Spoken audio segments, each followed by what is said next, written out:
Hello, my friends. Today, I want to take you into a very interesting book called The Prodigal Tongue by Lynn Morphy. This book is different from the other books we studied together. It is about English itself. It is about how people speak it, how people change it, and how people sometimes argue about it. Before we start, let me explain the title in very simple English. The word prodigal means someone who goes far away, changes a lot, and then sometimes surprises the people at home when they come back. The tongue in the title means language. So the prodigal tongue is a fun way of saying English is a language that has traveled far away, changed in many places, and now looks different from the English that stayed home. It is like English went on a long trip around the world and learned many new things. That is the meaning of the title, and that is what this whole book is about. This book is about the two most famous types of English in the world, British English and American English. The author is American, but she has lived in the UK for many years. Because of this, she understands both cultures very well, and she sees how people in the UK and the US sometimes misunderstand each other's English. The author explains why English is not one single perfect language. It is a language that changes in every country, every city, and sometimes in every family. English is spoken in many ways. Some people speak very formally. Some people speak very casually. Some people use American words, and some people use British words. Some people mix both, and all of this is okay. As an English learner, this book is very helpful for you because it shows that there is no one correct English. You do not need to be perfect. You do not need to copy a native speaker exactly. You only need to communicate clearly. You only need to express your ideas in a way that people understand. We will go through this book chapter by chapter, slowly and clearly, so you understand every idea. I will speak in simple English at the beginning, and then, little by little, we move into slightly more advanced English. This slow and gentle change helps your brain grow. It keeps you comfortable, but it also gives you new vocabulary and new grammar in a natural way. Let's begin. All right. In chapter 1, the author talks about a very common misunderstanding. Many people believe there is only one real English. Some say British English is the correct English because English started in England. Some say American English is better because it is spoken by more people. Some say other types of English are wrong or strange. But this idea is a myth. A myth is a story that people believe even when it is not really true. The author explains that English has never been one perfect, unchanging language. English has always changed. It changed 100 years ago. It changed 200 years ago. It changed 500 years ago, and it is still changing today. Every time English moves to a new place, it changes a little. Imagine English is like a river. A river flows from one place to another. The water is always moving. When the river moves, it touches different rocks, different land, and different plants. Every place makes the river a little different. English is the same. When English travels to America, to Canada, to India, to Africa, to Australia, it picks up new words and new styles. So, British English and American English are not better or worse. They are like two different parts of the same river. They are connected, but they are not identical. Identical means exactly the same. For English learners, this chapter gives a very important message. You do not need to speak one perfect English, because perfect English does not exist. Instead, you only need to speak clearly. You only need to make meaning. If people understand you, your English is working. The author also explains that people sometimes feel proud of their own English style. British people may say American English sounds too casual or too loud. American people may say British English sounds too formal or too old-fashioned. But these opinions come from culture, not from rules. The language is not wrong. It is simply different. Here are some easy examples of these differences. In the UK, people say flat. In the US, people say apartment. In the UK, people say holiday. In the US, people say vacation. In the UK, people say trousers. In the US, people say pants. None of these words are wrong. Each word fits its own culture. So, English belongs to everyone who speaks it, including you. You don't need to copy one country's style perfectly. Your English can grow naturally in a way that feels right for your life. All right, in Chapter 2, the author talks about something very funny and, of course, human. British people and American people like to judge each other's English. The word judge means to form an opinion, sometimes a strong opinion. This is usually about someone or something. When it comes to English, people have strong opinions. British people sometimes think American English sounds too direct or too emotional. Americans use big positive words such as awesome, amazing, fantastic. They use these words almost every day. In the UK, these words sound a bit strong. But this is not a mistake. It is simply how Americans speak. Americans, on the other hand, sometimes think British English sounds too polite or too complicated. British English sometimes uses polite hints. Hints are soft suggestions. Americans may find this confusing because they prefer more direct sentences. Now, the author explains that when people judge language, they are usually not judging the language. They are judging the culture behind the language.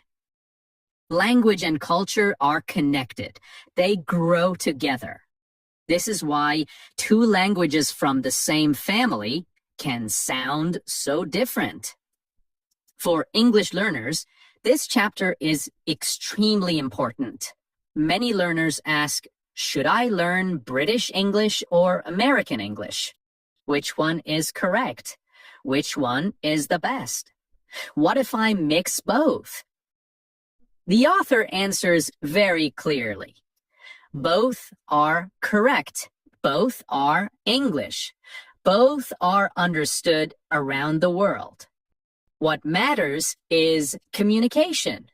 What matters is being understood. The chanter also shows that British and American people often tease each other. Tease means to make jokes in a friendly way. For example, Americans might joke about British politeness. British people might joke about American enthusiasm. But these jokes are usually friendly. They are part of cultural humor. The problem is, learners sometimes feel stressed when they hear these jokes. They think the jokes mean something serious, like, my English must be wrong. But no. The jokes are between native speakers. They are not instructions for you. They are not rules. They are just jokes. Finally, the author explains that sometimes people judge each other because they feel a little insecure about their own language. Insecure means not fully confident. So judging someone else makes them feel stronger. But this has nothing to do with learners. It is just human behavior. The main message of this chapter is simple. Do not worry when native speakers judge each other's English. You do not need to choose a side. You do not need to be perfect. You only need to speak clearly and kindly, and people will understand you. Okay, now we move on to chapter 3. In this chapter, the author talks about something that confuses many learners. English is always changing. Words change. Pronunciation changes. Grammar changes. Even the style of speaking changes. All of this change is normal. The author wants to show us that English is not a still object. It is not a rock. It does not stay the same. English is like a living thing. It grows. It moves. It reacts to the world. Now, why does English change? The author gives many reasons, and I will explain them in very easy English with examples. People change, so language changes. People today do not live the same life as people 100 years ago. Our jobs are different. Our technology is different. Our daily habits are different. Because life changes, language also changes. For example, 200 years ago, there were no smartphones. There was no internet.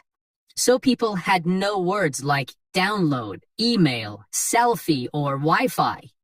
These words are new because our life created them. The next point is that English spreads across the world. English is spoken in the UK, in the US, in Canada, in Australia, New Zealand, India, South Africa, and many other places. Each place has its own culture, climate, history, and people. So each country changes English a little. For example, in American English, people say cookie. In British English, people say biscuit. In British English, people say lorry. In American English, people say trunk. In some parts of India, people use English words in different ways because of local languages. So English changes because speakers are different.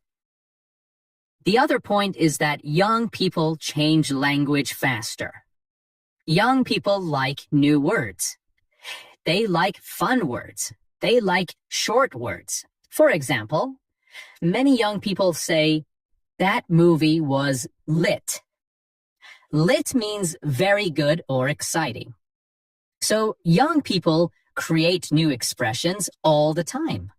Some stay, some disappear. Older people sometimes complain and say, young people are ruining English, but this is not true. It is the same thing older generations said 200 years ago. Young people are not ruining English. They are renewing it. Renewing means giving it new life. The next point is that language change happens slowly, like the weather. Some changes are big and obvious. Some changes are small and quiet. The author says language change is like weather change. Every day, the weather is a little different, but you do not notice every small change. For example, the word nice used to mean foolish or silly hundreds of years ago. Now it means kind or pleasant. The meaning changed slowly over time. But is language change a problem?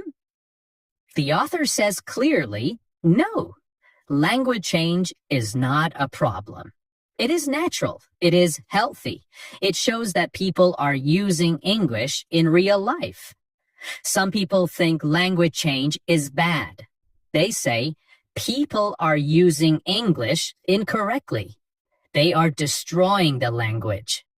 But the author explains that these feelings come from fear or nostalgia. Nostalgia means a warm feeling about the past, even if the past was not perfect. People sometimes feel that the English of their childhood was the right English. But the English of their childhood was also a changed English from the generation before them. So language change is old. Language change is constant. Language change never stops. This chapter is extremely helpful for English learners because it teaches you something important. You will hear many different forms of English. You will hear different accents. You will hear different vocabulary. You will hear new expressions. You will hear old expressions, and all of this is normal. You do not need to panic. You do not need to fix English. You do not need to choose one perfect version. Instead, you can enjoy English as a living language, as a growing language, a language that welcomes new words. For example, if you learn flat and apartment, that is good. If you learn holiday and vacation, that is good. If you learn autumn and fall, that is also good. The more forms you know, the stronger your English becomes. It is like having more tools in your toolbox. Now, you may ask, why does English change faster now? The author explains that English changes faster today because of technology. Before the internet, language spread slowly. Now, language spreads in seconds. People on social media invent new words every month. People use emojis instead of phrases. People shorten words. People mix languages freely. English is now part of a global conversation. The speed is faster. The creativity is bigger. The change is constant. As a learner, this is exciting. It means you are learning a language that is alive and active. You are part of a moving story. Okay, now the author talks about something very funny and very normal. American English speakers and British English speakers sometimes misunderstand each other, even though they are speaking the same language. The author explains that this happens for many reasons. But the good news is that these misunderstandings teach us something very important about English. And they also help you as an English learner feel more relaxed. Because if native speakers misunderstand each other, then of course, learners will also face these moments. It is completely normal. Let's go step by step in simple English with clear examples. The first point is about, in English, some words exist in both British and American English, but they have different meanings. When this happens, people can easily misunderstand each other. For example, in American English, pants means the clothing you wear on your legs. In British English, pants often means underwear. So imagine an American saying, "I love your pants." A British person might feel confused or embarrassed, but the American speaker only meant, "I like your trousers." Here is another example. In British English, chips means fried potato sticks. In British English, chips means fried potato sticks, what Americans call fries. In American English, chips means the snack in a bag, what British people call crisps. These small differences create misunderstandings, but they are not problems. They are just examples of how English grows differently in different places. Now, this chapter teaches something very comforting. If native speakers misunderstand each other, you do not need to be afraid of misunderstanding English. It is normal. It is part of communication. It happens to everyone. Here is what this means for your learning. Misunderstandings are not your fault. Misunderstandings happen even between native speakers. Misunderstandings help you learn faster. You can relax and enjoy English more. You do not need to speak perfectly. You only need to keep practicing. Okay, in the next chapter, the author talks about another interesting point. People feel strong emotions about English. They are not only speaking a language, they are also expressing their identity, their pride, their culture, and their feelings about home. Because language is emotional, people sometimes react strongly when they hear a different version of English, especially when the version comes from another country. Now, let's explore this idea step by step in simple English. The author explains that language is not only a tool for communication, it is part of our identity. Identity means who we feel we are inside. For example, a British person grew up speaking British English. Their childhood, school life, jokes, memories, and feelings are all connected to British English. An American person grew up speaking American English. Their emotions, habits, and culture are inside the language they use every day. So when people hear a different kind of English, they sometimes feel uncomfortable. They may think, "This is not how I say it. That sounds strange to me. This is not the English I know." They are not trying to be rude. They are protecting the language that feels like home. People often think their own English is normal and other English is different. This is a very common idea. Human beings like what they know. It feels safe. It feels familiar. So if you grow up in the UK, British English feels like the normal version.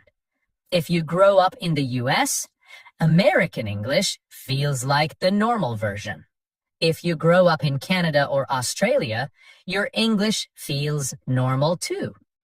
Anything different can feel strange or surprising at first. This is natural. It happens in all languages, not only in English. Imagine you speak Arabic, Persian, or Spanish. Different countries have different accents and words. People often say, "Our version is the correct one." but every version belongs to someone. English is the same. Okay, my friends, and that brings us to the end of today's episode. Thank you so much for staying with me and listening so patiently. This book is special because it teaches us something very comforting and very important about learning English. There is no one correct English. There is only the English that helps you communicate. This book showed us that English is big, it is wide, it is full of different voices, different accents, different words, different styles. And all of it is real, all of it is alive, all of it belongs to the world. You may not speak like a British person. You may not speak like an American person. You may not speak like a native speaker at all. But that does not mean your English is wrong. It means your English is part of the living English that we use today. Every time you learn a new word, you join the history of English. Every time you understand a joke, a movie, a sentence, or a conversation, you connect with millions of people around the world. So, you do not need to choose one right English, okay? Not need to be afraid of mistakes, and you only need to keep learning, keep listening, keep noticing, and keep growing.